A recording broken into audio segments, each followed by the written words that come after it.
abstain. So, praise and situation upon our Prophet Muhammad Sallallahu Alaihi Wasallam and the last messenger, the best figure of the universe, the person who was able to save us from Jahiliyah era.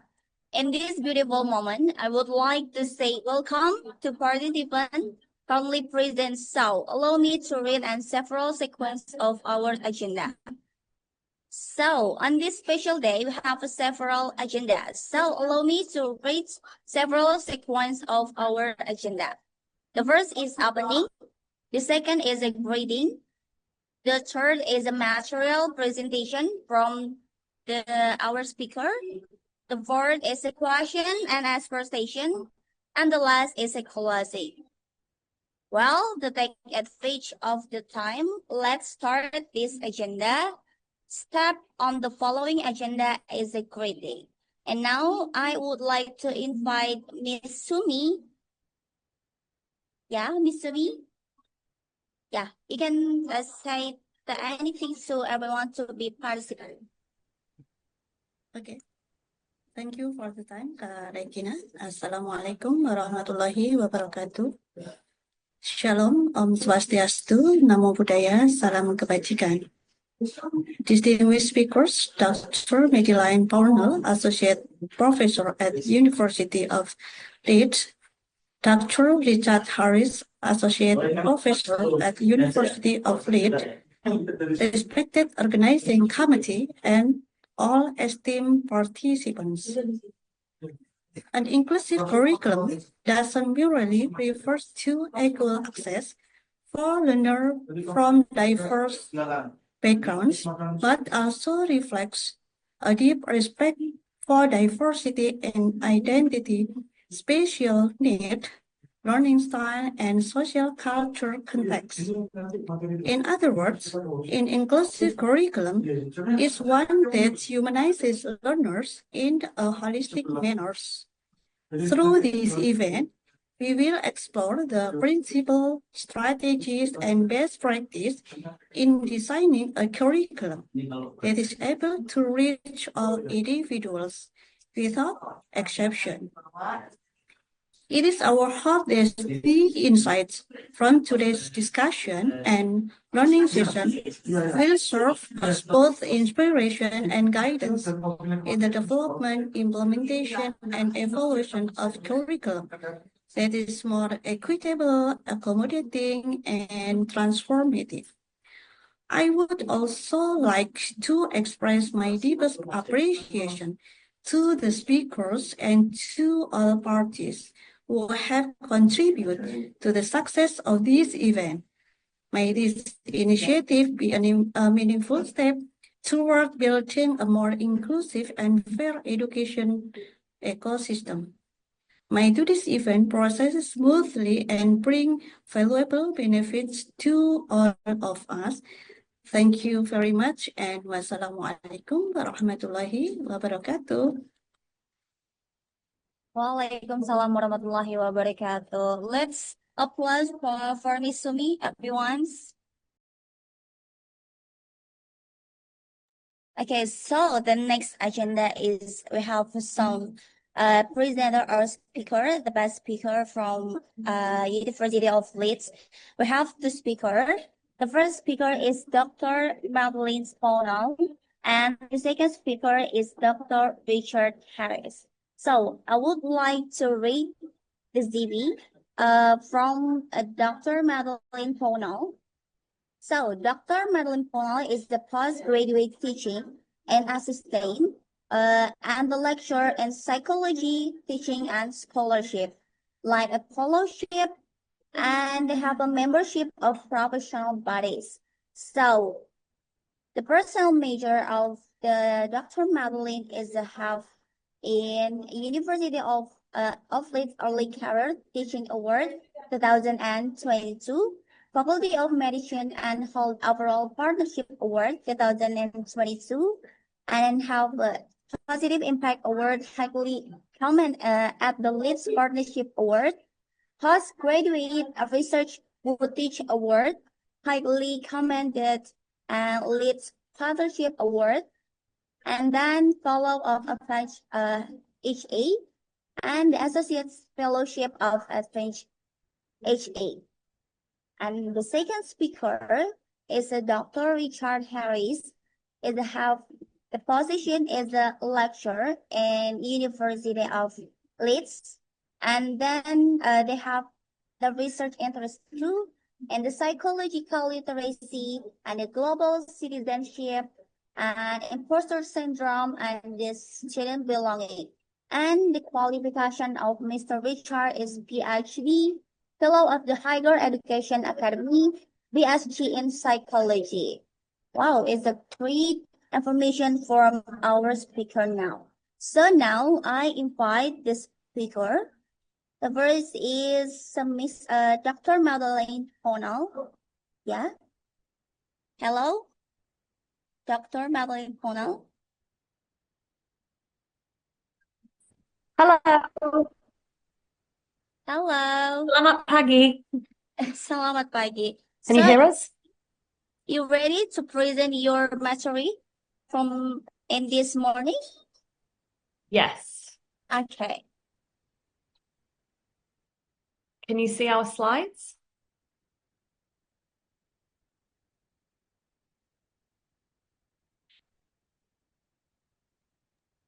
Yeah, you can start. Okay, Regina, can you see the slides that we're sharing?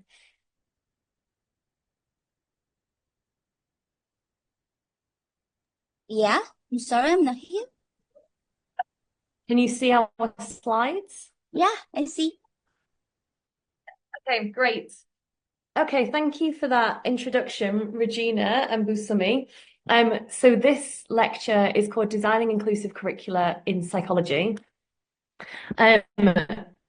So we'll first introduce ourselves. So my name is Madeline Pownall. You can call me Maddie.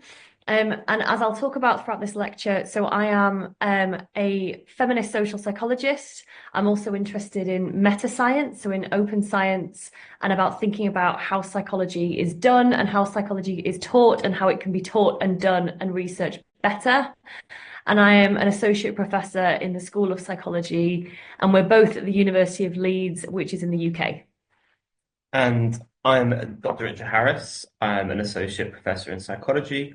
I'm also the director for student education in the School of Psychology at Leeds, which means that I have responsibility for kind of the different psychology curricula that we have in the school and making sure that we think about that curriculum and develop that curriculum, and kind of most relevant to today's lecture is thinking about how that curriculum can be inclusive of all of the different students that we have in the School of Psychology. Just to give you a little bit of context that's kind of relevant to the lecture as to kind of Maddie and I's background in sort of curriculum development and design, there's kind of three things that are really relevant in terms of something called the Curriculum Redefined project. And this is a project that's been done at the University of Leeds across the entire university, which is to reconsider the curriculum in all the schools, in all the courses at the university. And the university is trying to take quite a different approach to curriculum design and has some kind of like key areas. Can you still hear us? I think we've got some issues with the Wi-Fi. Can you hear us, Regina?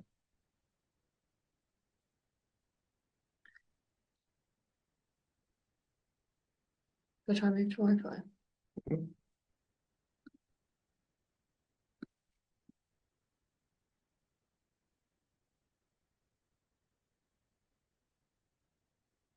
Let's see.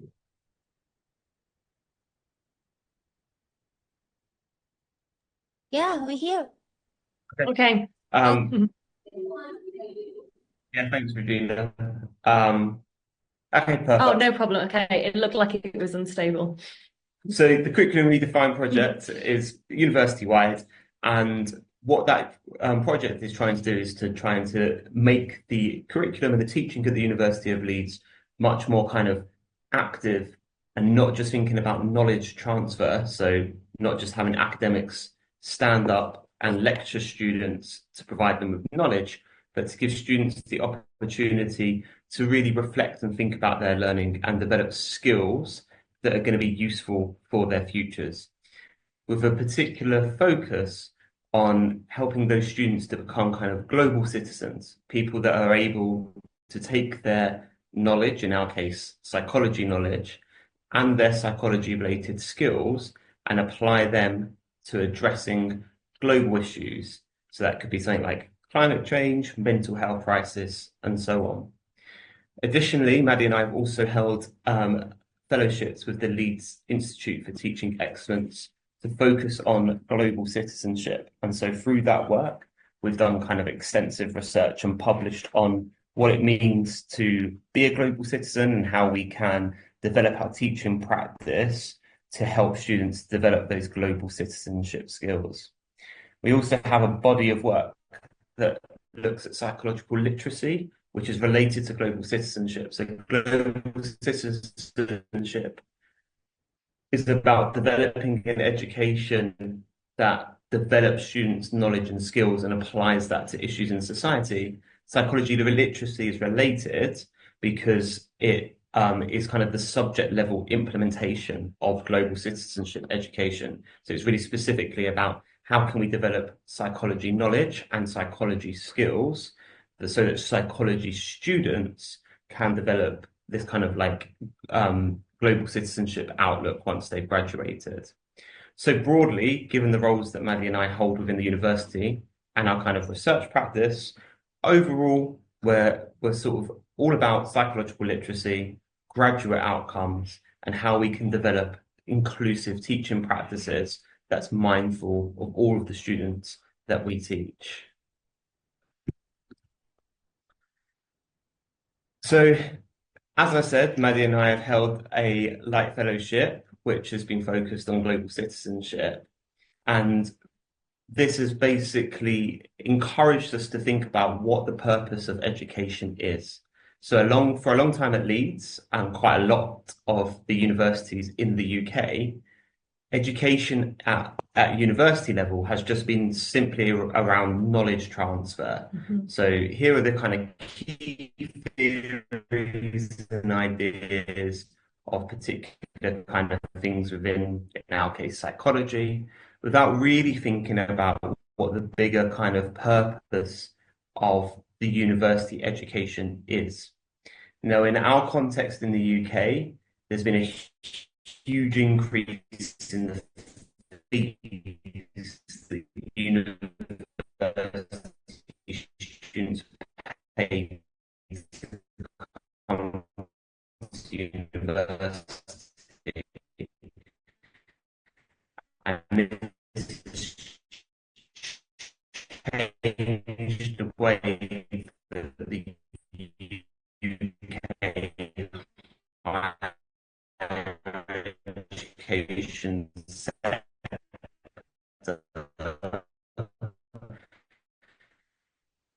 is thinking about education. Come with us.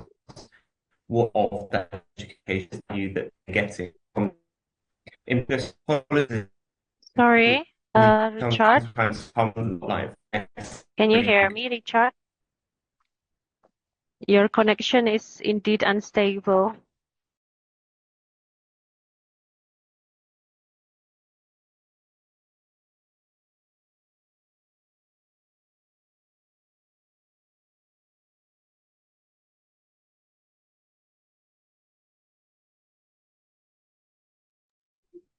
Maybe, Lafaz ya. hello. Maybe there is a problem. Sepertinya ada permasalahan internet ya dengan speaker kita, teman-teman. Mungkin bisa ditunggu sebentar ya.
Are we back?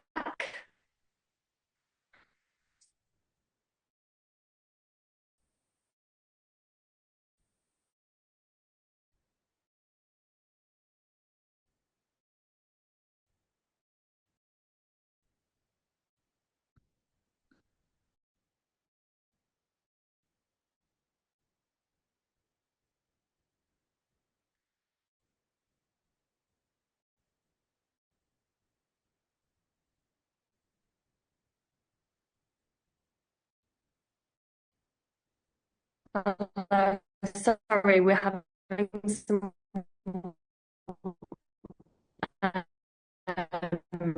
internet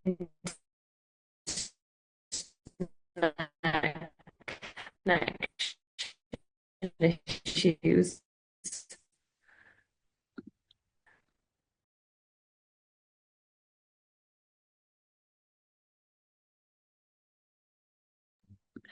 Are we back? Can you hear us? Hello, welcome back. Hello, sorry, we've got really bad Wi-Fi where we are, and so it's it keeps dropping out, but I'm hoping you can hear us now. Okay, you can Yes. again. Yeah, you can start Okay. again. Okay, thank you for your patience. We'll if it goes again, we'll just keep coming back. The hotel Wi-Fi is not great, sorry. So not quite sure where we cut out, but effectively, what we've been trying to do is think about what the purpose of student education is. What the purpose of psychology education is, and to basically help students become psychologically literate so that they are able to know the knowledge or appreciate the knowledge and the skills that they have developed during their degree and how they can apply that to issues in society. We've also, as we've been developing our new curriculum, tried to be really mindful of developing a curriculum that is inclusive of all of our diverse student needs. And I think sometimes we can be really focused on the majority of our students and sometimes forget about the fact that students have very different stories and narratives that they bring to university with them. And it's really important that we hear from those diverse voices. This isn't just a problem with us at Leeds necessarily, but also a problem more generally with psychology, which we know is very much focused on hearing predominantly white voices from Western countries. So we know that this is an issue that exists within the kind of knowledge base in psychology, and often we can be teaching our students very white-focused psychology that's gone in the past. So we need to think really carefully about the content that we're teaching students. But from another perspective as well, we need to think about who our students are and kind of what they're bringing to university as well. So it's really important that we develop curricula that is mindful of those different voices.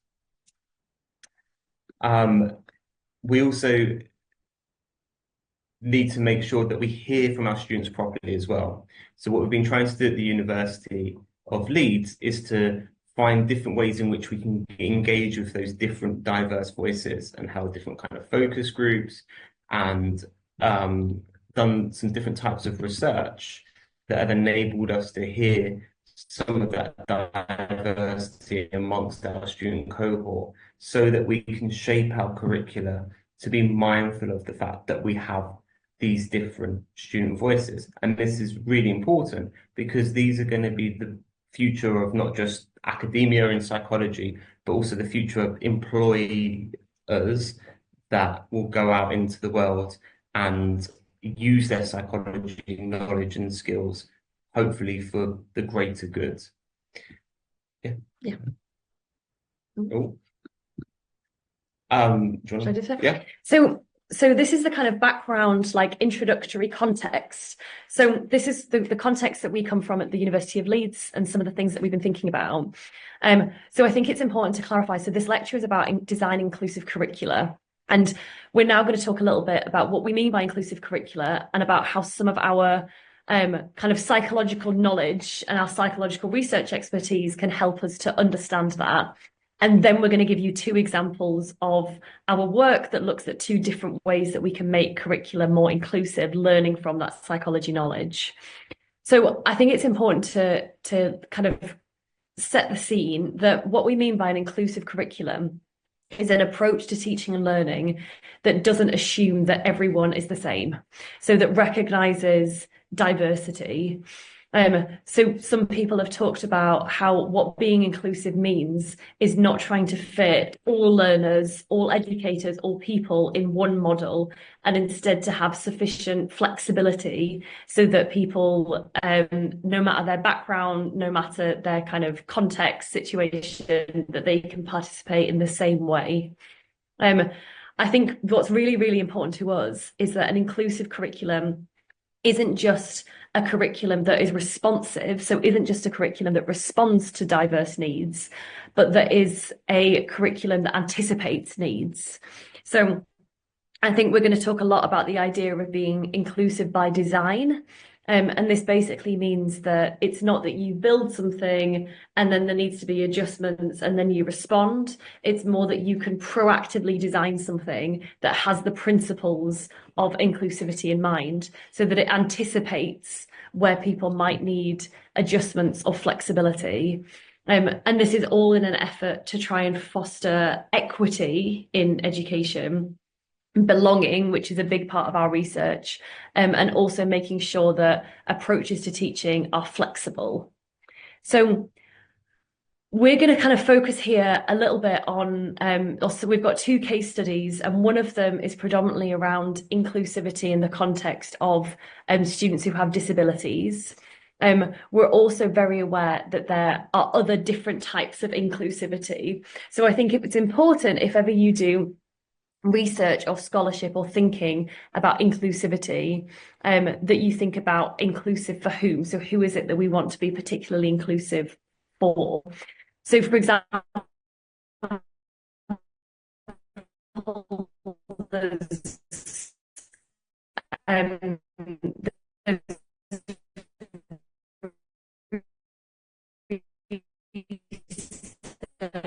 that look specifically on how to be inclusive for students who are underrepresented. So this might be like sexual or gender minority students, it might be ethnic minority. But the core focus that we've had in the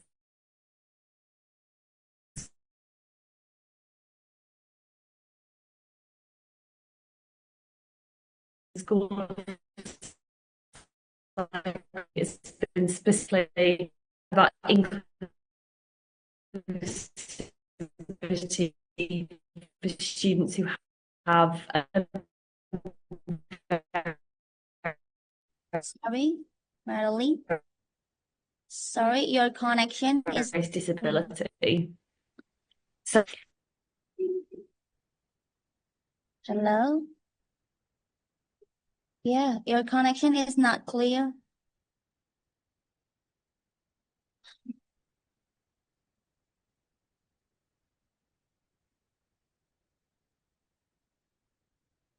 Sepertinya ada kendala ya. Hello, sorry. are we back? Yeah, your connection is not clear. Okay, I think should I continue, or should we try, because we can try and move to a different spot and see if the connection is better. Maybe at the point previously. So should I continue? Maybe yes. Maybe you can try to turn off your camera. Maybe Okay. it will help. Okay, if it continues to be bad, then we can go and try and find some other spaces to try and do the lecture from. We just didn't want to cause too many delays. Okay, thank you, Maddie. Thanks, yeah. So I'll continue, and if we lose connection again, then maybe we'll try and quickly find an alternative. So I was talking about feminist psychology and what feminist psychology can teach us about the conversation about inclusivity. So feminist psychology has a couple of core principles that I think are really relevant to the conversation about inclusivity and inclusive by design. So, for example, what feminist psychologists are really interested in influence people's experiences. So who has the power in exchanges and in hierarchies and social interactions, and how might that be gendered, and how might that be impacted by different kind of demographic factors. It also kind of feminist psychology comes from the point of view that knowledge is what's called situated. So that means that we actively create and construct knowledge, which means that there is value in listening to lots of different people's voices, because people construct knowledge very differently. And also, and I think this is the most important one, is that feminist psychologists are also really interested in challenging traditional structures. So traditional structures in terms of research, in terms of knowledge, and also in terms of how teaching is done as well. So I think that for us, a lot of the research about inclusive curriculum, I think, comes from or shares a lot of values with a feminist approach to psychology as well. So there are kind of some core like feminist strategies that we have drawn upon in our work. And these are all informed by the feminist psychological literature. So this includes things like being aware of and celebrating people's diverse lived experiences. So acknowledging that there are multiple different ways of experiencing the world, experiencing a psychology curricula, and that we could make more space for them and celebrate that people are different. So celebrating difference. I think there's also a strategy of critiquing the way that things are done. So critiquing some of the exclusionary practices that have existed in psychology, practicing reflexivity. So this is all about thinking about who am I as a psychologist, as an educator, as a person, and how might that impact the way that I teach, the way that I relate to students, the way that I learn. And again, this issue of locating, anticipating, and then dismantling barriers to learning. So trying to figure out why might some people face different barriers? How could I anticipate them? So how can I proactively put measures in place to reduce those barriers? And how can they ultimately be dismantled or removed? And generally as well, I think that a core feminist strategy in the context of teaching is about trying to prioritize belonging. So trying to make sure that everybody feels like they belong, and that everybody feels like they matter, in a way that celebrates and recognizes diversity.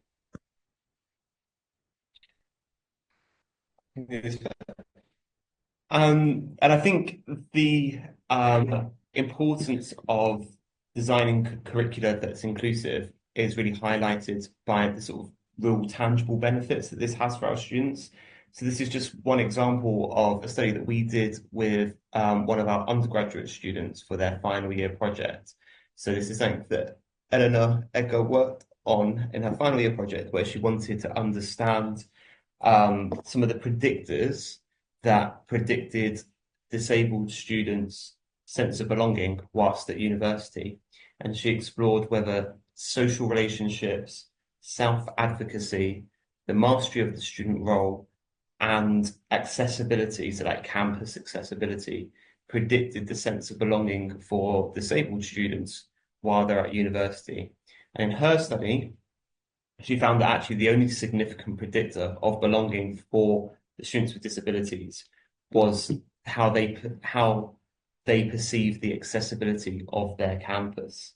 And I think this goes to show that actually designing curricula is just sort of like one aspect, but actually when you think more broadly of the student experience, we need to think about making sure that entire experience is inclusive to all of our different diverse student needs, because it has real tangible impacts on students' kind of sense of belonging whilst they're at university. And we know that sense of belonging is also really important for kind of other student-related factors, like how they feel at university, how successful they might be at university. So making sure students have a strong sense of belonging is super important. And so therefore making sure that we have spaces and curricula for our students that recognises their diverse needs can help instill that really important sense of belonging. John? So what we're going to do now, so that was the kind of introduction of why we think inclusivity is important and why we think, or some of the background around like feminist psychology and different ways of thinking about what our role is as psychologists and as educators. And we've also talked to you a little bit about the School of Psychology and some of the work that we've done in reshaping our curriculum. So what we're going to do now, if the Wi-Fi lets us, is have, we're now going to talk you through 2 different case studies that we're hoping will provide some practical support for how you develop and design a curriculum that is inclusive by design. So we're going to talk to you about the issue of learning outcomes, so trying to bring an inclusivity lens to learning outcomes, particularly with a focus on how to write and think about learning outcomes in a way that is inclusive. Then we're going to talk about some of our other work, which looks at more broadly, not just for students with disabilities, but how psychological safety might be important in the context of inclusive curricula and the psychology of disability and inclusivity. And we're going to introduce you to this idea of identity safety cues and tell you a bit about some of our work that's looked at that. And if the Wi-Fi drops out again, I think we're going to try and move location. So tell us if it gets bad and we'll move. So we'll start with think about learning outcomes and how we can develop learning outcomes that are mindful of different student needs. So as we mentioned at the beginning of the lecture, we've been undertaking this kind of curriculum redefined project where we are refreshing our curriculum, which has meant that we've had to think really carefully about developing new modules and therefore really carefully about what the learning outcomes of those modules are. And so by learning outcomes, we're talking about here what are the kind of like core knowledge, but also really importantly, the core skills that we want our students to have achieved by the time they finished that module and to be able to evidence through assessment that they have these kind of core fundamental knowledge and skills. We also thought really carefully about constructively aligning the assessment of the module to those learning outcomes.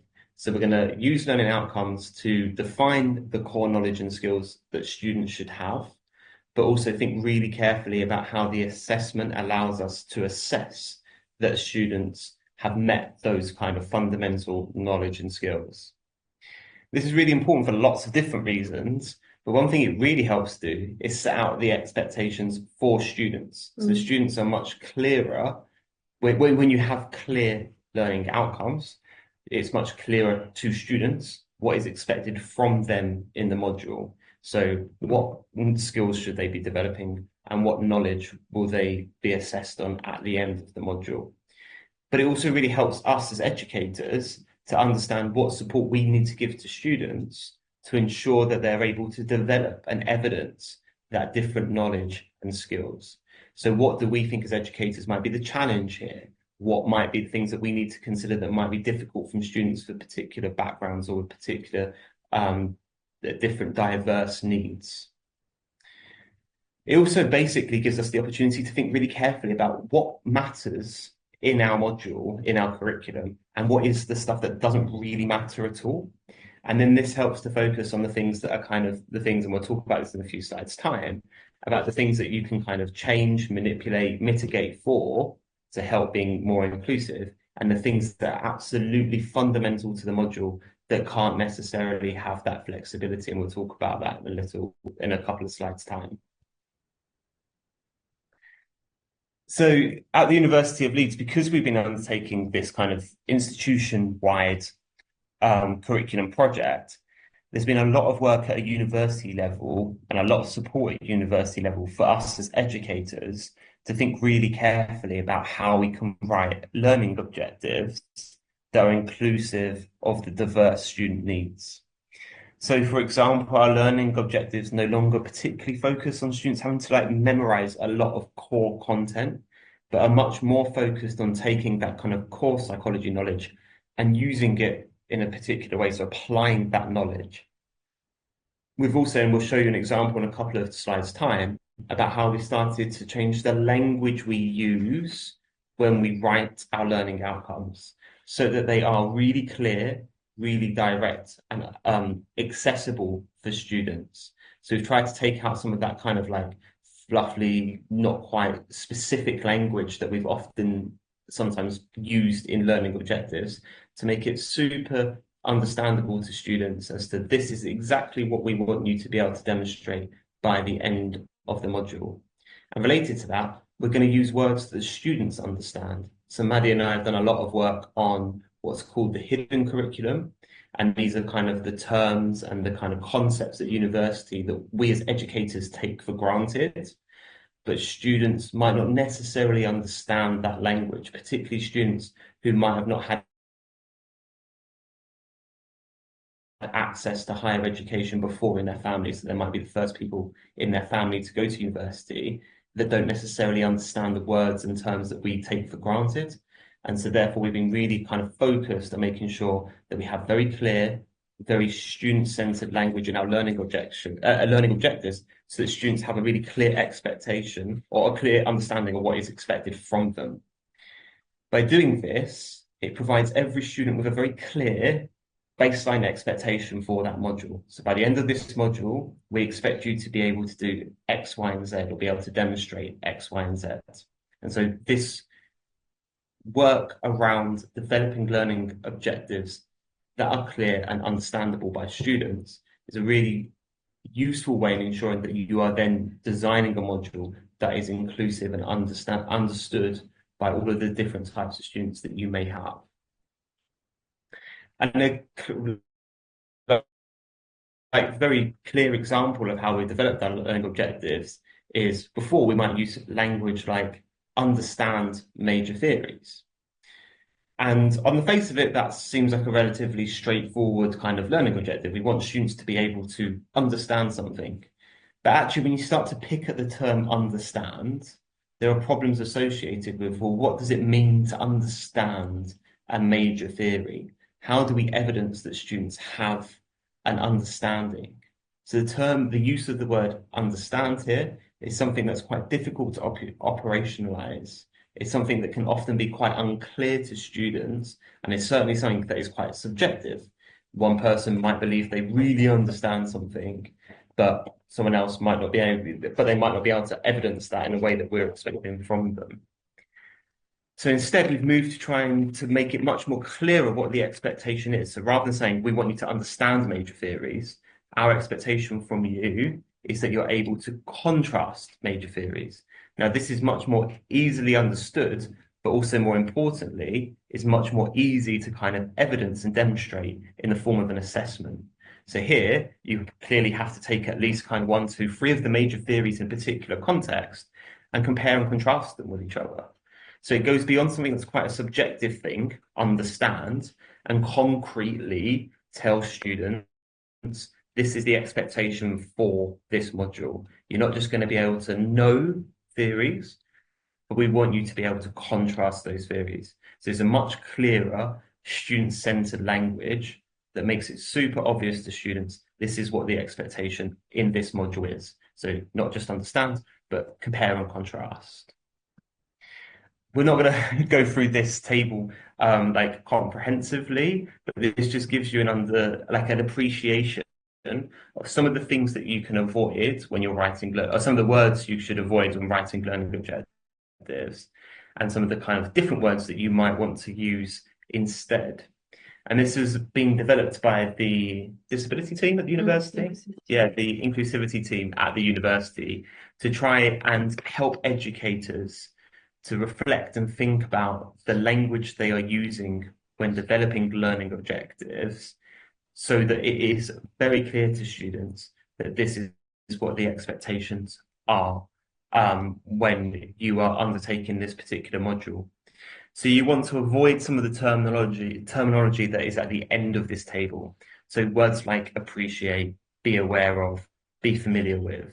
These are all things that are quite subjective and are not easy to necessarily demonstrate in an objective way through an assessment.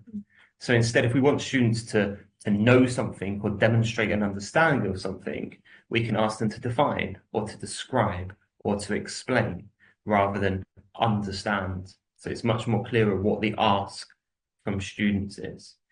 If we want them to be able to analyze something, we can use words like debate or contrast or examine rather than keeping it quite vague using the word of like just analysis. So there are much more concrete language that we can use with students, which in particular helps all students, right? This is about designing curricula and learning outcomes that are mindful of the diverse student needs. So it helps all students for having this concrete language, but particularly helps students with particular sort of learning disabilities that might find understanding some of these words much more difficult than other students. And then this really helps us to think, am I doing this bit or are you doing this bit? Do you want to do it? Oh gosh, don't mind. I'll carry on if you want. Okay. Is there anything you would like to add?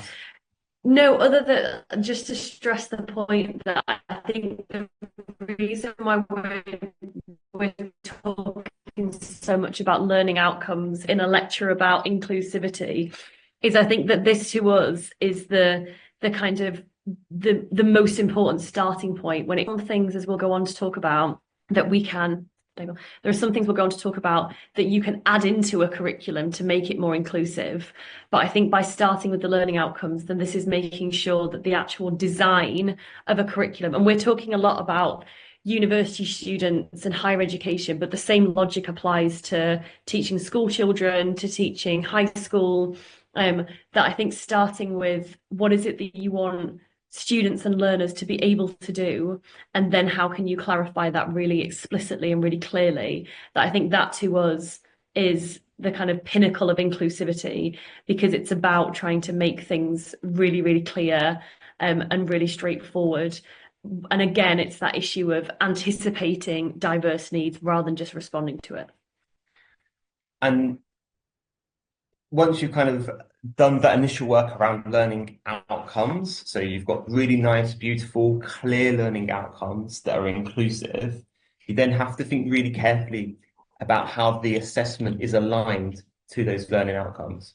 So it's all well and good using really concrete language to spell out the expectations for students. But then if the assessment is misaligned to those learning outcomes, so for example, if you want to test critical thinking, if your assessment doesn't assess critical thinking, but assesses kind of students' ability to memorize, then that can be quite confusing for students and doesn't allow students to demonstrate the learning objectives that you expect them to be able to demonstrate. So it's really important, once you've defined those learning objectives and you've made them concrete and clear and inclusive, that you then design an assessment that is reflects those expectations from students. So it's really important that there is kind of this constructive alignment between assessment and learning objectives so that students can evidence those learning objectives effectively. And I think as well that the reason why we're talking about learning outcomes is that in theory, so whenever you are designing curricula, that this should be the process, that you start with the learning outcomes. So what is it that you want students to be able to do? Then you think about the assessment. So what is it that you want students to be able to demonstrate, and how can you ask them to demonstrate that? And then you plan the teaching activities. So then you plan the actual time in the classroom. Redesigning our curriculum is that people tend to start like naturally with the planning the teaching activities and then work backwards. Whereas to do a much more inclusive, thoughtful, evidence-based, clear approach to curriculum design, it should start with the learning outcomes in a way that anticipates diversity. Then you think about what assessments you need, and are there different ways of students evidencing those learning outcomes? So could it be that students evidence one learning outcome but could do it in very different ways that's more inclusive? And then you plan the teaching activities. And by having really clear and well thought through learning outcomes, it allows you to think about what reasonable adjustments you can make for students with disabilities. And the real push for this in the higher education in the UK to make sure that our education is accessible for all students, we can make kind of reasonable adjustments to assessments and other types of teaching activities to ensure that we accommodate all students. So reasonable adjustments are different to sort of making like mitigation for students. So when we talk about mitigation, we mean something that's really short term, that students might experience, like a death in the family or a particular type of crisis that's called sort of unexpected, typically very short term, that might impact on their ability to perform to their best of their ability in an assessment. So we have things that we can do in those instances that help reduce the disadvantage that might cause students. So we can allow them not to sit an assessment, for example, if they experience one of these kind of like very short-term and unexpected events.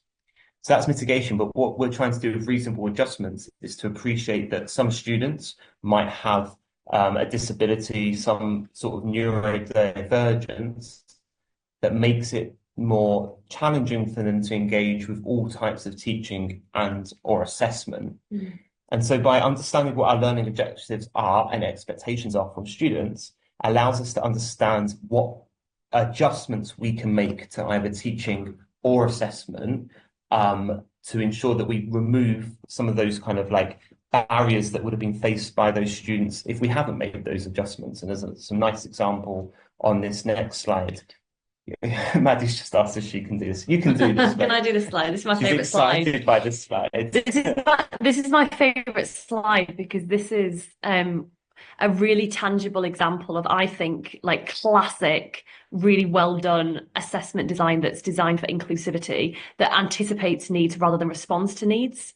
So previously in the School of Psychology, we had outcomes for some teaching activities that said things like, at the end of this program, module, class, that you should be able to, for example, orally present a research proposal.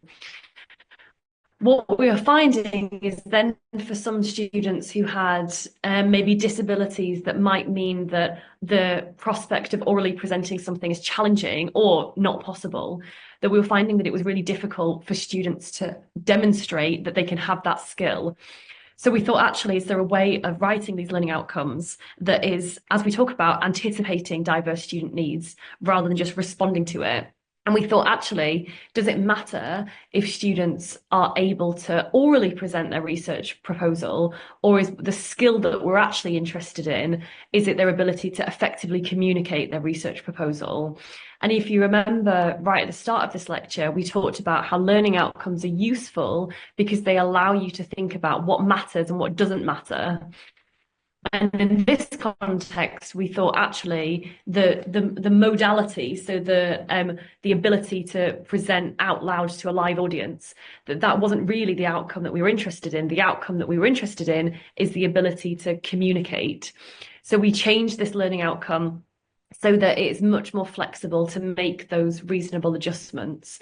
Because if we say that we want students to effectively communicate, then the amount of different opportunities and options that they have to show that skill is much greater than the level of specificity that we had before.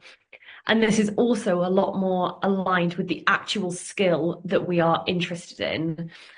So it's much more kind of clear, tangible, and anticipates issues and barriers that students might have rather than just trying to respond to it.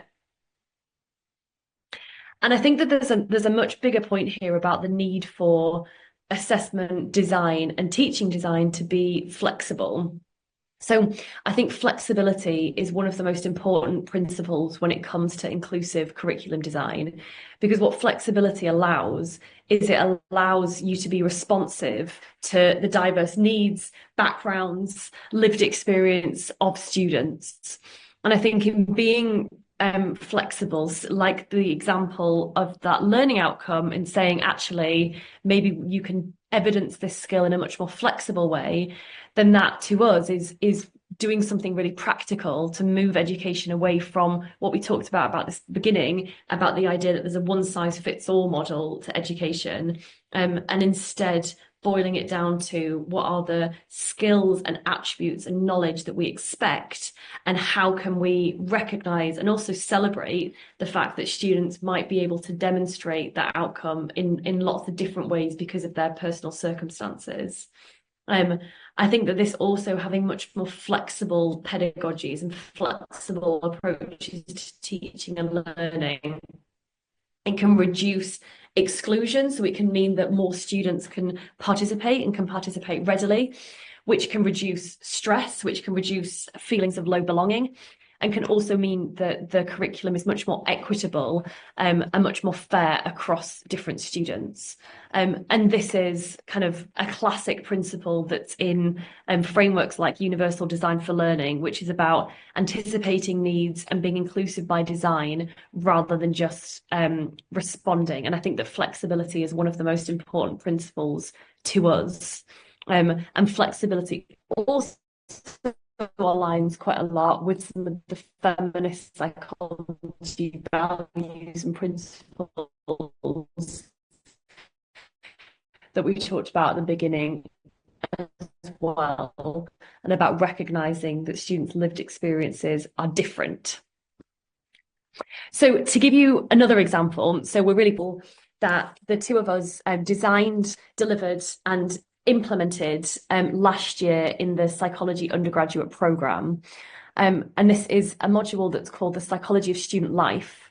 And what we wanted to do is to try and design some teaching that did all of these principles of feminist psychology approaches to teaching and inclusive approaches to teaching in one module. So the module was all about trying to get students to recognise how psychological theory and psychological research is applicable to their everyday life.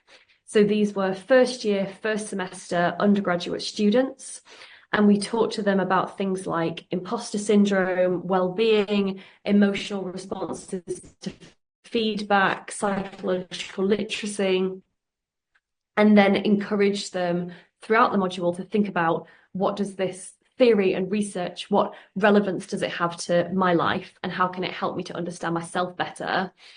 And this to us was also really aligned with the principles of inclusive design, because we were really trying to recognise and celebrate students' lived experiences and encourage them to bring themselves to their learning. So not detach themselves from their psychology education, but instead recognise that they may be personally impacted by psychological theory and that that's okay.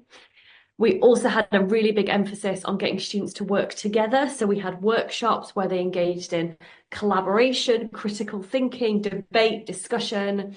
And our kind of principle for this module is that we wanted to teach with students rather than teach on students. So it's kind of similar to some of the disability activism work that says nothing about us without us. We wanted to bring that kind of principle and value to the teaching that we did. And it was really fun and it went really well. And to give you an idea of what the learning outcomes for this module looked like, so we were really, really specific with trying to think about what are the outcomes for this module and what do we want students to be able to do. So we thought about it and we thought, okay, so we want students to be able to critique research. So on a broad range of psychological phenomena, we were flexible enough so that they could evidence this in different ways. But we wanted them to be able to show that they can critique. We wanted to show that they could evaluate literature. And it was also important to us that they can formulate and also justify a research question. So we started with these learning outcomes, and then we developed an assessment that asked students they critiqued a research paper about psychology of student life, and then they proposed a research question based on their own interests. And then, so we started with the learning outcomes, we designed the assessment, and then we developed the teaching activities that supported that. And I think that this was to us, from all of our research and writing about inclusive design and inclusive curricula and psychological literacy, that I think that this was a really nice case study in how that can be done in practice And we're now kind of trying to take the learnings from this module and embed them in other parts of the curriculum at the University of Leeds as well. So we've talked about learning outcomes, constructive alignment, the importance of clarifying to students the expectations in a way that fosters inclusivity. And this was predominantly to try and be responsive and flexible to students with disability from an inclusivity point of view. So we're now going to move on in a bit more brief to talk about some of our other kind of work and interests that's thinking about inclusivity beyond just being inclusive for students with disability. So this is our work about psychological safety. And then we'll talk to you about some of the research that we like about psychological safety identity cues. So we talked a bit about how to design for students that anticipates diverse needs from a disability point of view. This is a bit more broader now for all students to be inclusive by design. So psychological safety. So we're really interested in this idea of psychological safety, which basically it's not just used in education, it's used in all different kinds of contexts. And it basically refers to the ability of people to be able to take on challenges and take on risks, even if it might be uncomfortable or challenging. So if somebody is psychologically safe, it means that although they are doing something that's challenging and confronting and might be uncomfortable, that they feel like they have the kind of psychological support to be able to engage in that activity regardless. And what we were interested in, so with some colleagues in the School of Psychology a few years ago, last year, we were interested in how there may be a balance between doing kind of innovative teaching and particularly innovative assessment, and whether that is well balanced between innovation and psychological safety. So we ran a study where we asked students, we were interested in what the kind of practice of doing new and novel and interesting assessment design, about whether that also then means that students might feel less psychologically safe. And what was really interesting is that we basically found that for students had this perception that kind of traditional approaches to teaching and assessment were a lot more familiar, but also that they felt quite bored and unexcited by what they were used to. But then when we said to students, how would you feel if you did an assessment that was innovative and different, that they said that they would find that interesting and it could be exciting. However, they also had a bit more apprehension and a bit more worry, which indicates maybe a slightly lower psychological safety.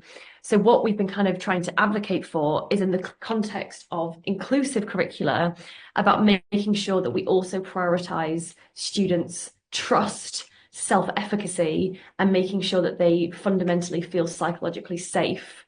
Because it was concerning us a little bit that people were doing some really innovative new teaching strategies, but weren't also thinking about how they can make students feel more psychologically safe, and the implications that that might have for inclusivity.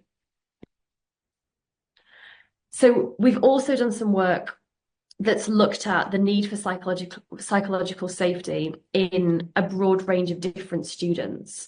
So as I mentioned, so psychological safety is all about feeling kind of comfortable and supported and able to take on challenges.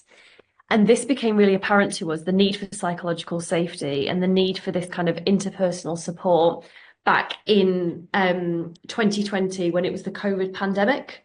So during COVID, our research group, our lab, did a load of research that looked at students' preferences for different types of teaching. So do students prefer to teach online? Do they prefer to learn in person? And what kind of affordances do different modalities afford to students? And what was really interesting is, so we were interested in trying to understand, why is it that some students want live lectures like we're doing now? Why is it that some students want pre-recorded lectures? What can they both offer? And what we found is overwhelmingly across our research that students were basically saying it doesn't really matter what the modality is. What matters is that they feel psychologically safe. So it matters that the lecturers are friendly, that they feel like they're being included, that they feel like respect is there, that lecturers have respect for them, that they respect the staff. And we thought this was really interesting because this also highlighted to us that while we can have conversations about inclusivity by design that might look at things like modality and logistics, that actually this idea of encouraging students to feel psychologically safe may well be the kind of core thing that students need in order to feel included and to feel respected and that their diversity is acknowledged. So psychological safety is this kind of broad concept all about trying to make students feel like they can take on risks. So what this actually looks like practically is that there's also an enormous amount of research from the kind of social psychology literature which talks about how this can be bolstered, so how this can be improved in different contexts. And one of the easiest ways that this can be improved, which is quite a robust, well-replicated effect, is through the use of what are called identity safety cues. So identity safety cues in the context of education are cues or signals or kind of messages that educators can send to students and that students can send to one another that indicates that their background, their diversity, their lived experiences are both respected, acknowledged, and valued. And identity safety cues have been found to reduce feelings of anxiety, to improve belonging, and to also improve feelings of awareness and appreciation of diversity. So identity safety cues, they include things like everything from really, really small things like lecturers sharing their preferred pronouns with students to make it more psychologically safe for students who might be a member of a gender minority, all the way through to educators sharing kind of information about themselves, which might make students feel more seen and feel more heard. So the identity safety cues literature is big and growing quite rapidly. And it's been used in contexts such as trying to improve the diversity of psychological research. So we've just run a study that looked at whether the presence of identity safety cues in participant information sheets means that more diverse people are more likely to want to participate in psychology studies. And we found a really strong effect.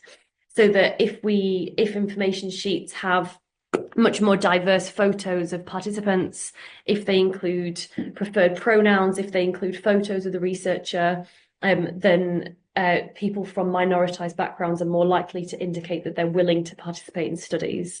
And this same logic applies in the context of curricula as well. So to give you an example, so this isn't one of our studies, but it's a study that we really like.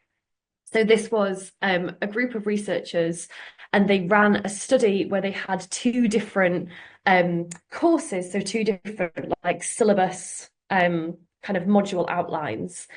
So half students received a social psychology course outline that had identity safety cues in it. So this includes things like pronouns. There was a point about how the educator recognizes diversity, and lots of other identity safety cues, and half where it was just a more standard traditional kind of course outline.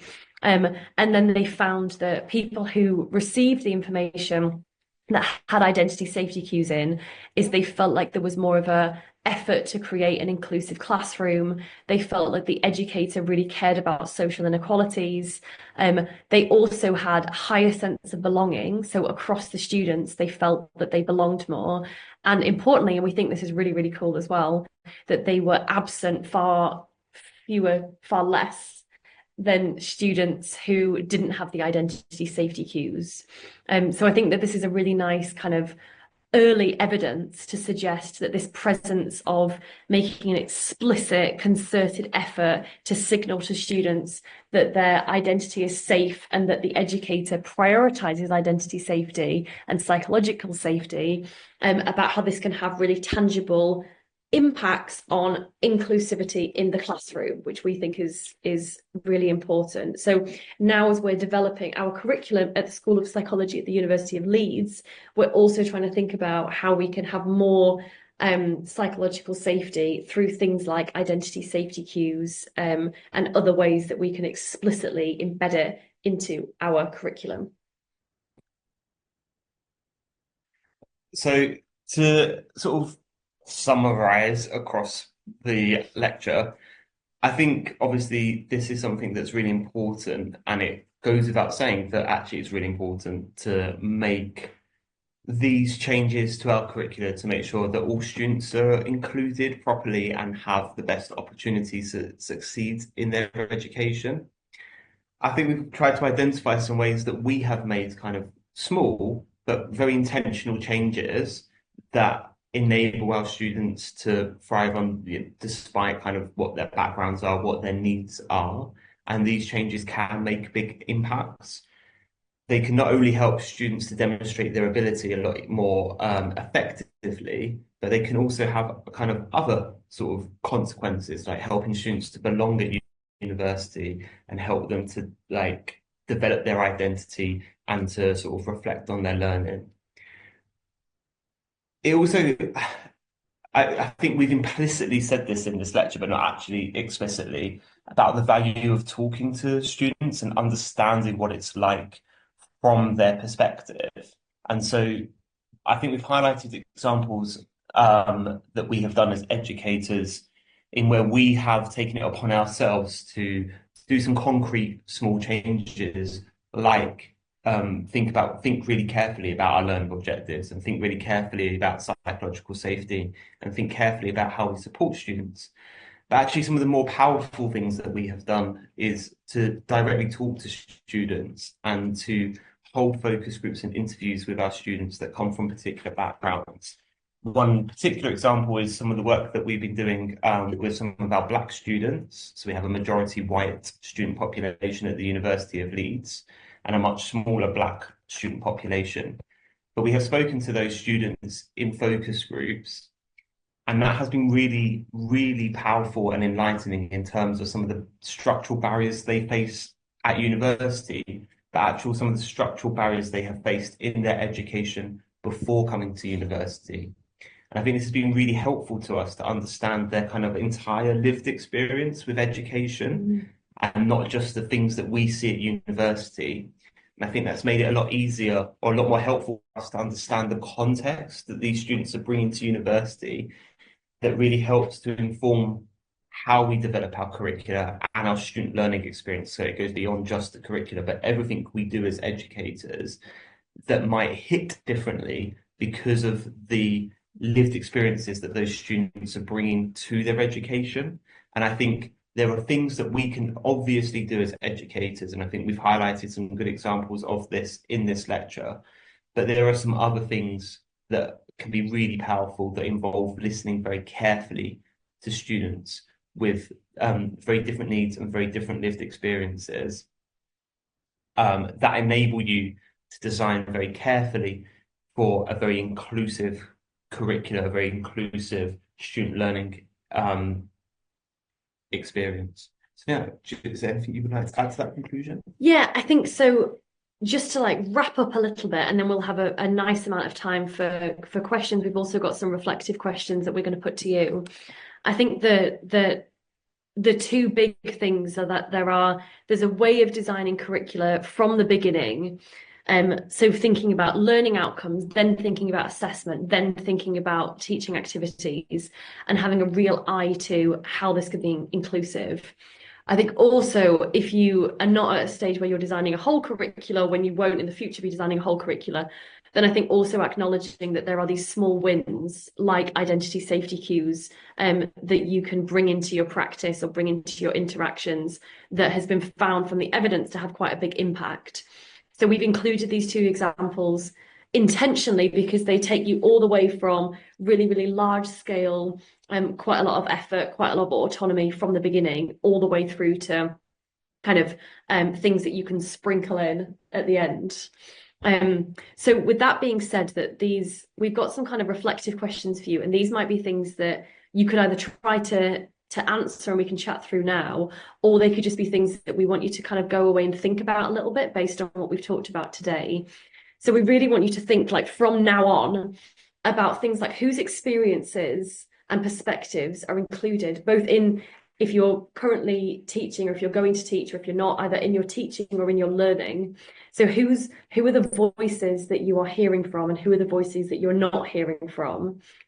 How can you signal, or how do you maybe fail to signal, that all identities are valued and celebrated and included? And this can be, we've intentionally for this question not included anything about the classroom or about teaching, because I think that this goes beyond that as well. Like in your daily life, how can you explicitly signal kind of that allyship, that identities are valued and that are included?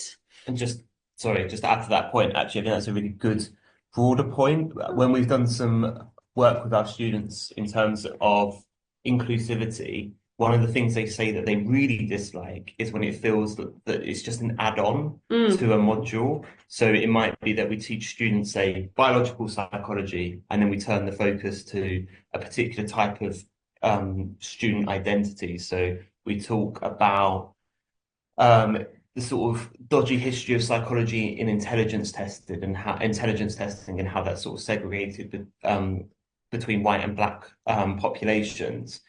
And students appreciate it when it's embedded properly into the curriculum and not just an extra slide at the end that goes, right, now we're going to take a more inclusive approach and think about this. So I think it's really important that it's embedded in the curriculum more generally and not just appears as an add-on. But actually, I think there's more that you can do as a department or as a school that signals to students that they are included, that goes beyond just what you're teaching them.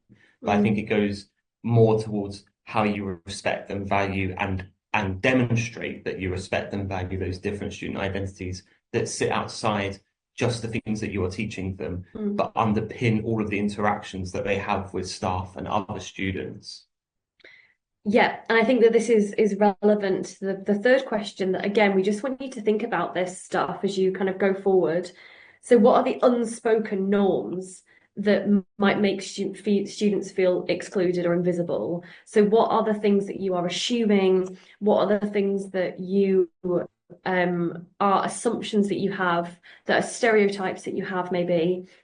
So are you anticipating diversity? Are you anticipating the need for equity and inclusivity, or are you assuming that there is one type of student?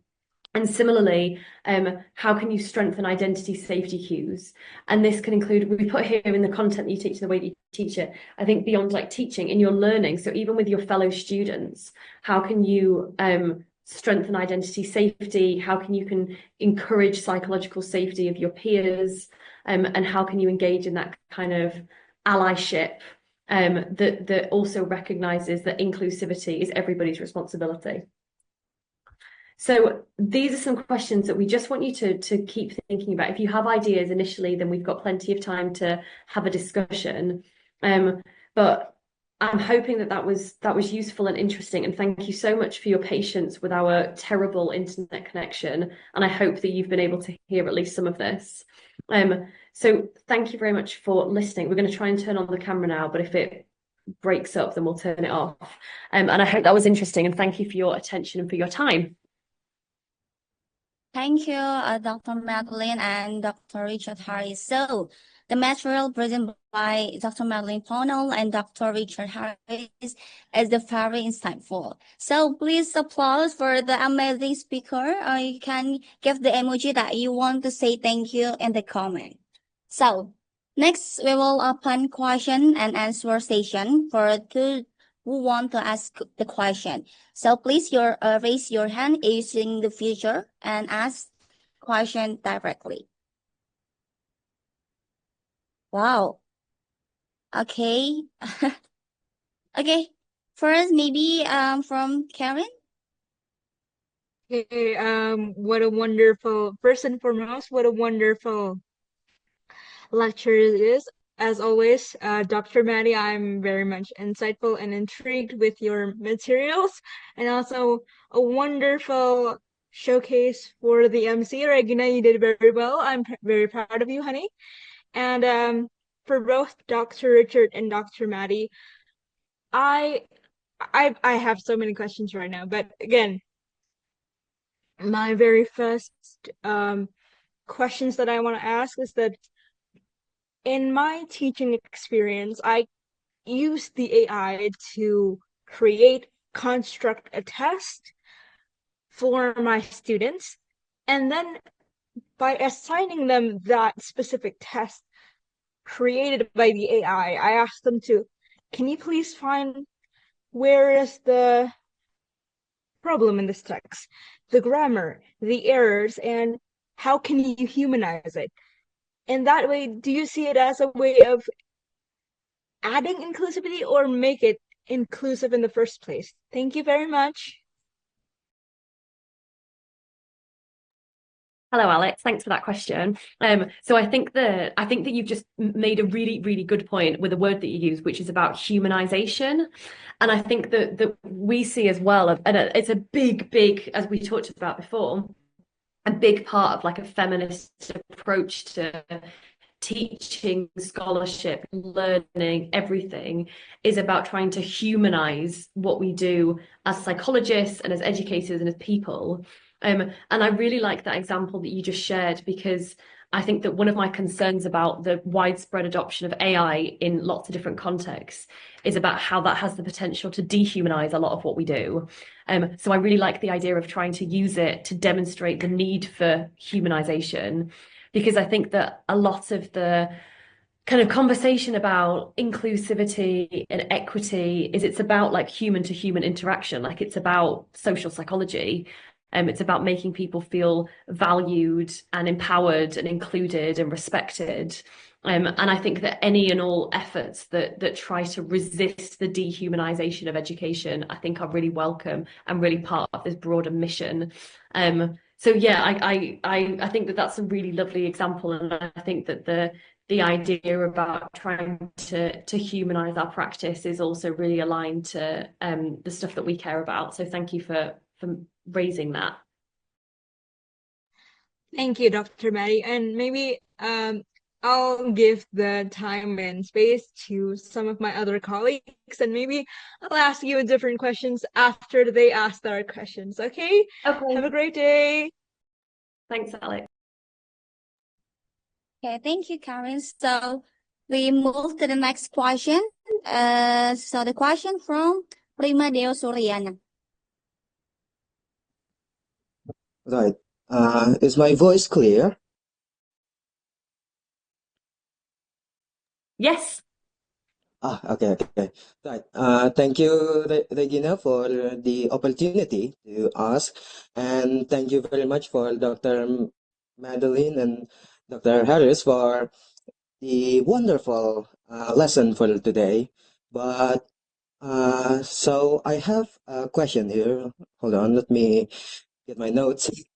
So I saw the table of words that you showed previously, and I think my question will be regarding for with cultural norms and language differences in different nations. So you see here in Indonesia, I was wondering if those same words that you showed in your table could be translated directly to Indonesian language, and it could have the same effect, or perhaps could it be less effective or different regarding this? Because I'm sure it should have some sort of effect with differing cultures and education here. And also, regarding for gender pronouns,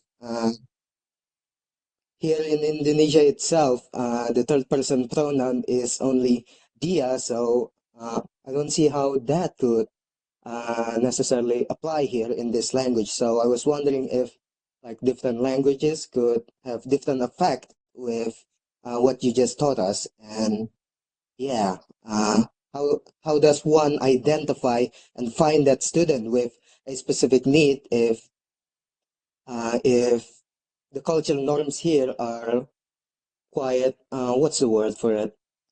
Very pressing for it. Perhaps the student is quite apprehensive with showing what they need and whatnot.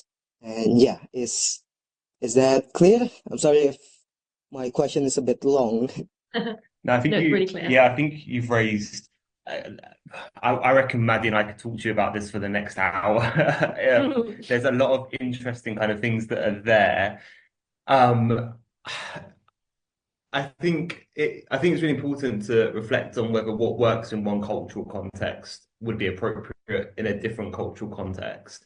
And I think it's interesting from Maddie and I's perspective to sort of work with people in Indonesia and sort of start to learn the differences in the education system and whether some of those words would be appropriate. I think the interesting bit of your question to me is around like how do you identify, how do you speak to students that are apprehensive?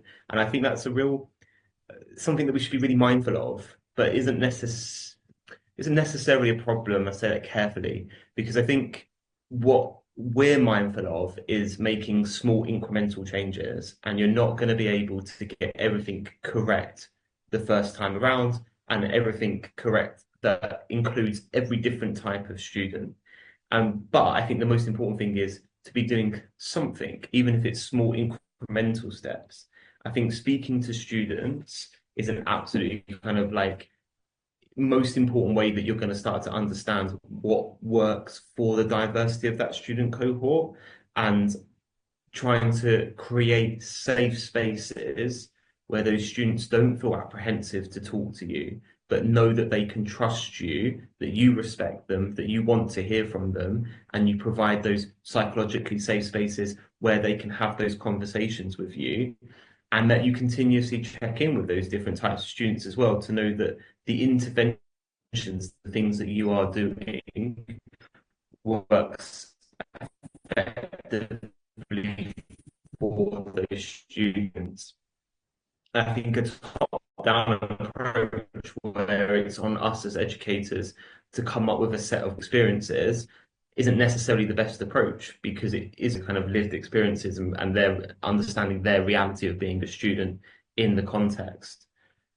But I think there's a lot to unpack in the question that you've answered. I'm sure, Maddie, you probably want to come in as well. Yeah, because I think to answer the first question about whether those words translate, I think we were showing them not necessarily to say, these are the words everyone should use, these are the words that nobody should use, more to illustrate a process that we've done in our institution.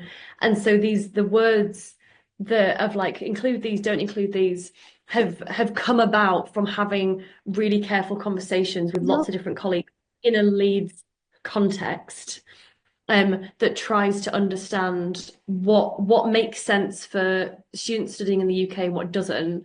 So what I would encourage is rather than taking them and trying to apply them, is it's more the process of having that conversation and then trying to figure out what are the words that make sense in like a UB context, in an Indonesian context, and what aren't. So I think we show that to give an illustration at the end of a process rather than as something that people can kind of lift and put in their practice. So I hope that also clarifies that question, maybe. And thank you.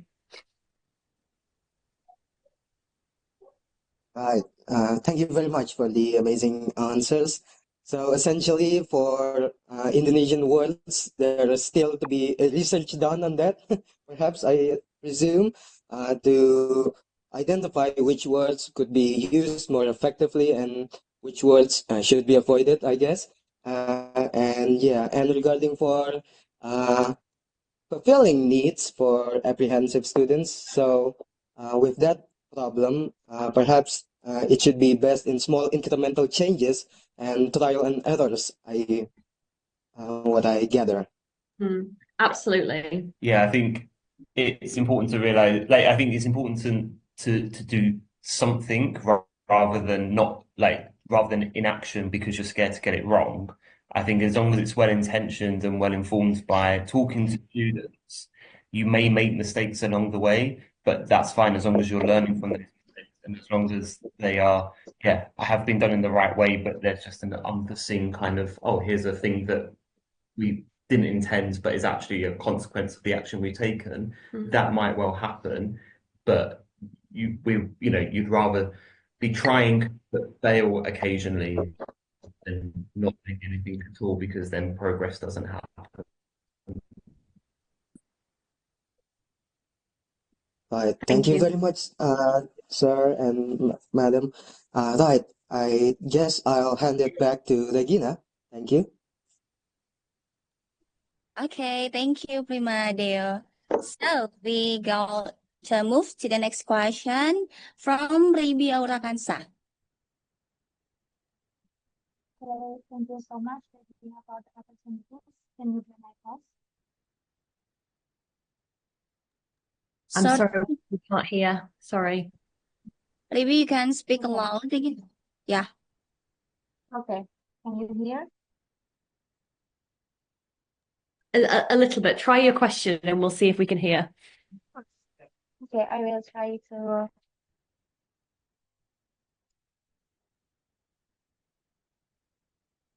So now, can you hear my voice? Yes, just about. Okay, yes, thank you. Before that, thank you, Regina, for the opportunities, and also thank you, Miss Madeline, and also Mr. Richard for the great presentation. So the things I want to ask is the first, how can educators apply the principles of universal design for learning to create an inclusive curriculum that addresses the diverse needs of students with disabilities? And, and also what practical strategies can be implemented to ensure equitable access and meaningful participation for all learners in the classroom? Thank you. Thank you, Ruby, for that great question. So I think to summarize, I think that in the lecture, the main kind of like strategies that I think we talk about is we talked about like two core strategies, which we see as being relevant to universal design for learning and inclusivity. And those were clarifying learning outcomes. So starting with what is it that you want students to be able to evidence that they can do, and thinking about how you can write those learning outcomes that sets the expectations in as simple and clear and accessible way as possible that anticipates diversity, and trying to prioritize and promote psychological safety. And that might be through the use of things like identity safety cues. So they were just two examples from our lecture that we talk about in terms of like strategies that are related for universal design for learning. I think generally there are a lot more like smaller scale practical things that people can do. So that might include like small accessibility amendments, like including alt text in photos, like having slide design that's a lot more accessible for people who might use screen readers, for making sure that reading lists are kind of diversified so that people feel more psychologically safe because they feel like they belong a little bit more. There's also, so there's lots of other parts of inclusivity and accessibility that we haven't talked about. So even things like how and when teaching is scheduled, what the timetable looks like, what the assessment load looks like, what the workload looks like, I think can also be done with an eye to inclusivity and diversity. But from our lecture, that those two, that thinking about learning outcomes and promoting psychological safety, I think were the two that we think are maybe the two most well evidenced interventions for inclusivity.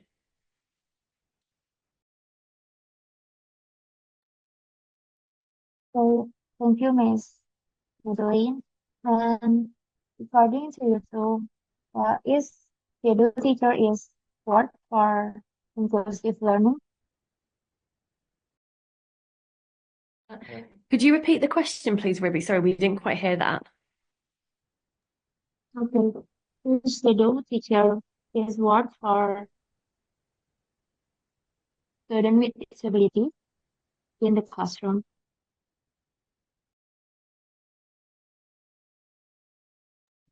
Could you, so sorry, Ruby, we're struggling to understand the question. Maybe if you could write it into the chat, then we can see it more easily and be able to answer it more directly, maybe.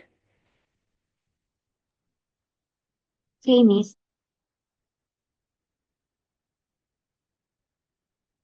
Thank you.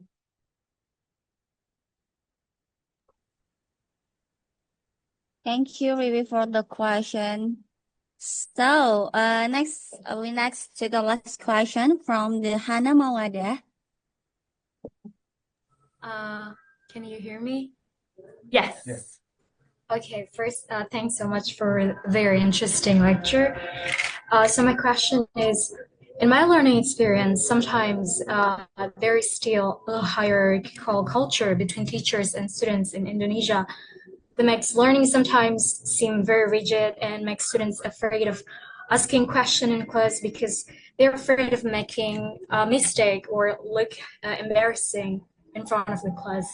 And as an educator, what do you think can solve this hierarchical culture between teacher and students and make learning can be more fun?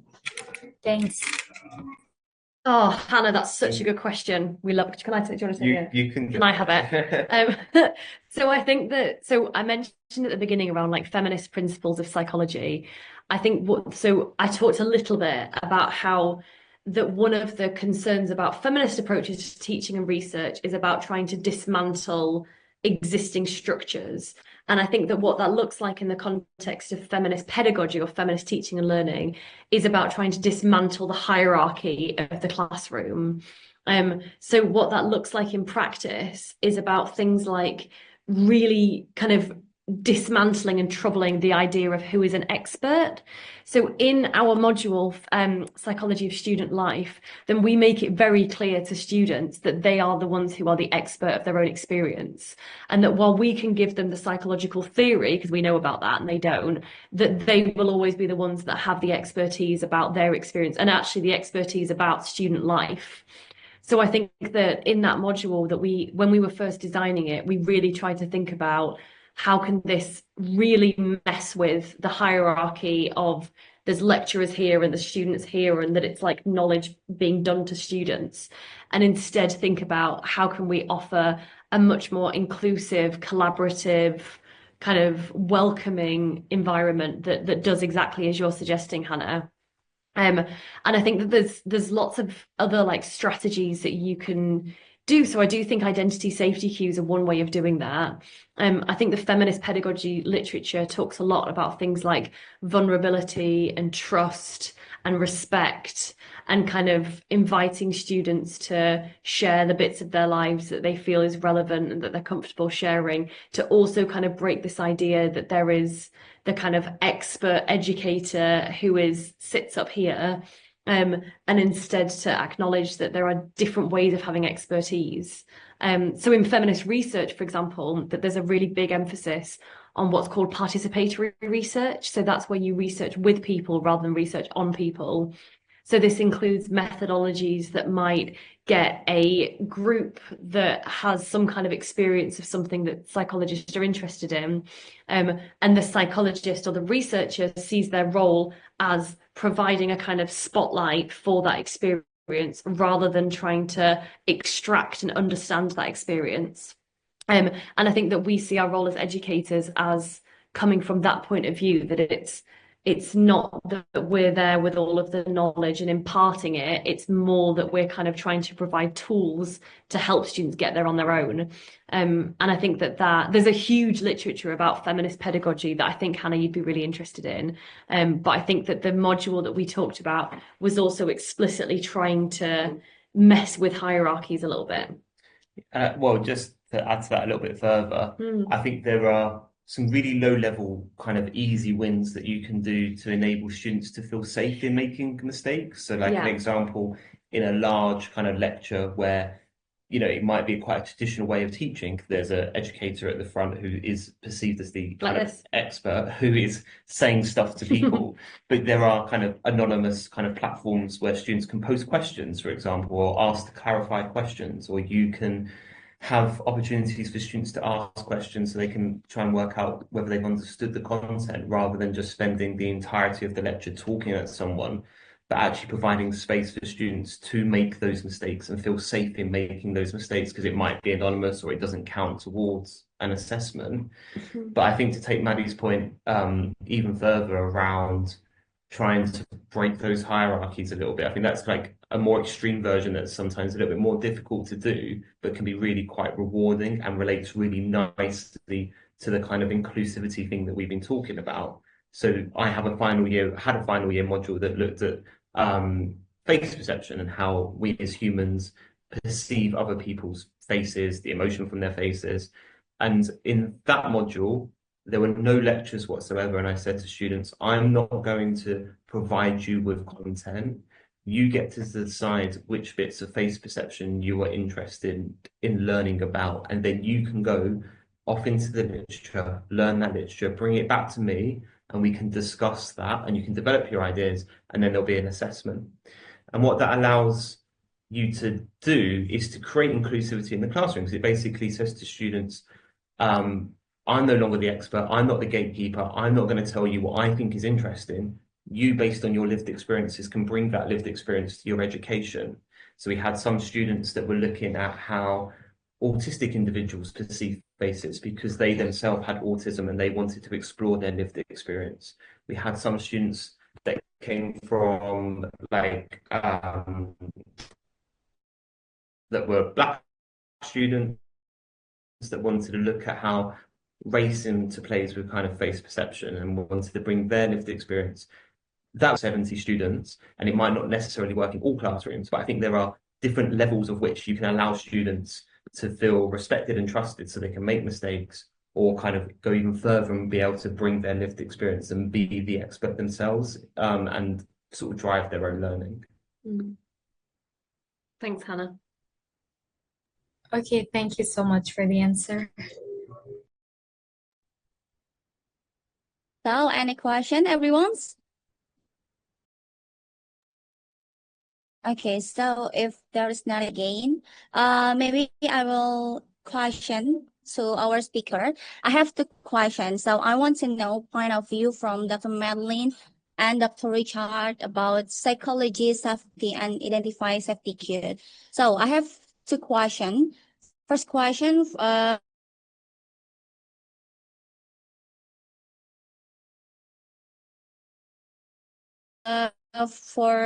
Dr. Madlow, does psychological safety influence individual engagement and the risk-taking behavior in academic or organizational settings?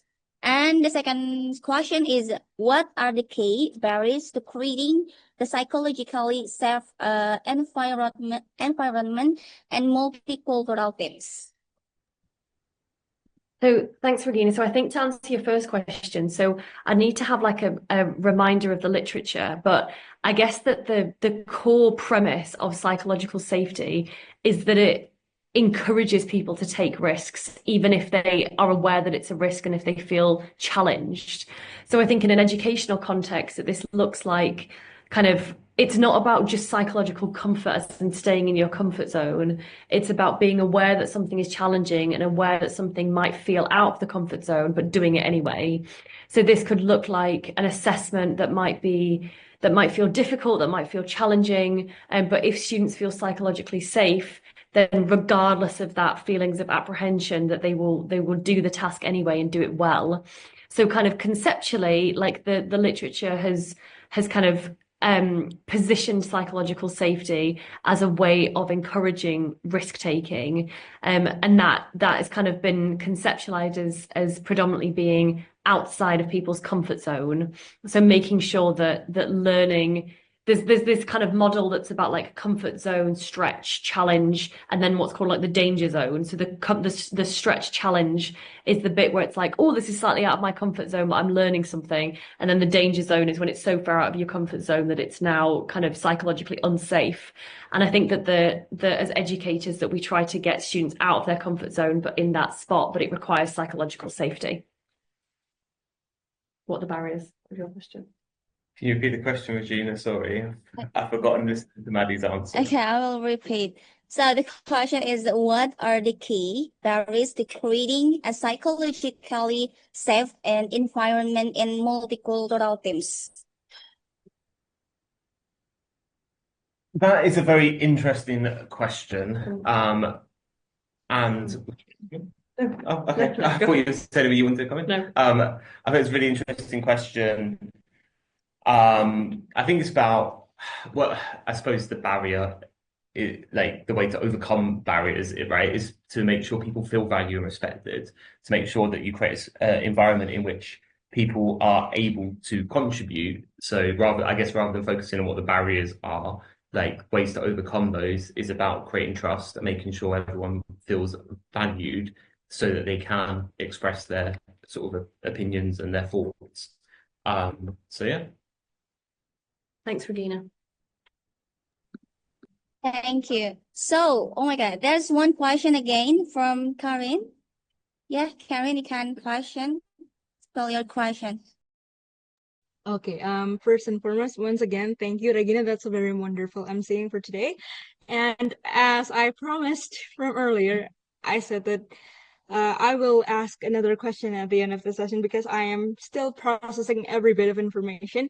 And honestly, I'm coming up with some kind of a bit of a existential question. Is that okay with you, first and foremost? It is. Okay. Okay. So I dig up some old research paper and I dig up some old news about the inclusive learning materials in Indonesia. And I just, first and foremost, I want to ask this first question is that, do you think that we are human because we make things inclusive? Or do you think that we are inclusive because we are human in the first place? That's my first question. And my second question is that, as a teacher, it is very hard to classify what is considered as inclusive or it's just for the sake of administration.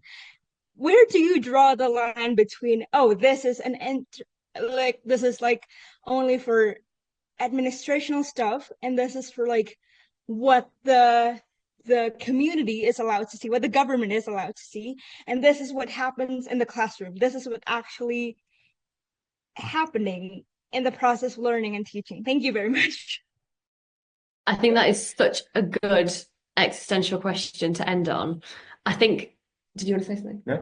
I think that so I have a slightly different take on your question, and that is that I think that the fact that we are having to have these really explicit conversations that is reminding people to be inclusive to other people suggests that somewhere something has gone wrong in sort of humanity. I think that the fact that it kind of needs to be said this explicitly of like people are different, let's accommodate difference, means that there has been this educational system and way of doing teaching and learning, like similar to Hannah's question, there's been these hierarchies and these structures and these norms that have meant that now inclusivity is an effort, right? That things aren't inclusive by design. And I think that this is kind of I think that we're inclusive because we're human, because we have no option to be, because people are different. I think that what it looks like in like a teaching and learning context, I think the fact that a lot of these conversations that we present in different spaces feel like they're quite new conversations to people. And it sometimes troubles us that we have colleagues who have been teaching for like 30 years. And then the concept of, oh, let's make our education inclusive by design feels like this new movement that I'm like something somewhere has gone wrong fundamentally. Because in like diversity has always existed, neurodivergence has always existed, like people having different needs and needing to engage with materials differently has always existed, gender diversity has always existed, sexuality has always existed. And I think that there's there's been this lag of educators taking that seriously and responding to it. So now, and it's similar. So what the feminist psychologists see their role as like kind of righting the wrongs of what has historically now become the norm in psychology. And I think that that also applies to teaching and learning, that if we were designing a discipline from scratch now, I think it would look very different, and it would be inclusive by design rather than having to fix some of the issues that have become mainstreamed. Okay, If that's that answers your again, that's a question. very wonderful and a very lengthy answer, as well as a wonderful way to close my curiosity, at least for today, at least like for right now. And maybe if we can we just continue the conversation outside of the classroom, because I still have a lot more, but I haven't find the perfect time to contact you first, doctor, because I actually am involved in like community work here in Hmong. Like I do activities in church and so forth. But I promise you, once I get there, we will have a good 30, like maybe if we can, like maybe 3 hours conversations about this, because I have a lot of literature, a lot of books, and a lot of podcasts even to discuss this about. Thank you. No problem. Thank you. Okay, thank you, Karin, for the question. So before closing, is there a message that our speaker wants to convey? Maybe from Dr. Madeline or Dr. Richard? Well, I think it really relates to the last question of like it's not easy, but it's important. Yeah. So, Ooh. and I think let's just leave it at that. We'll leave it at It's that. not easy, but it's Thank really you for important. having us. It's not easy, but it's important. And thank you so much for the wonderful questions, and Regina for your excellent emceeing. Okay, thank you so much. So those are the series of events today. Thank you so much for our speaker, Dr. Madeline Pownal and Dr. Richard Harris. Thank you so much. Maybe all the participants can give the emoji to say thank you to our speaker. Yeah, thank you. So that's the series of the events. Thank you to all the parties who have participated and contribute to these events. So we apologize for any shortcomings and mistakes during the events or seminars today. Hopefully, this event will be useful for all of us. So see you the next event. Thank you. Wassalamualaikum warahmatullahi wabarakatuh.